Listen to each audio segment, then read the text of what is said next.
தென்காசி மாவட்டம் சேந்தமரம் அருகே 10ஆம் வகுப்பு பொதுத் தேர்வு எழுதும் மாணவர்கள் பயமின்றி எவ்வாறு தேர்வு எழுத வேண்டும் என ஆசிரியர்கள் ஊக்கமளித்தனர்.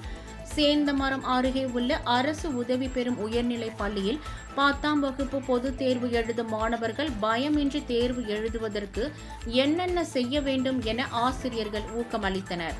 மேலும் புனித சூசையப்பர் ஆலயத்தின் ஆயர் பள்ளி மாணவர்களை நேரடியாக சந்தித்து பயமின்றி தேர்வை நன்றாக எழுதுங்கள் என வாழ்த்து கூறினார். இந்நிகழ்வில் ஆசிரியர்கள், பெற்றோர்கள் என ஏராளமானோர் கலந்து கொண்டு பயனடைந்தனர்.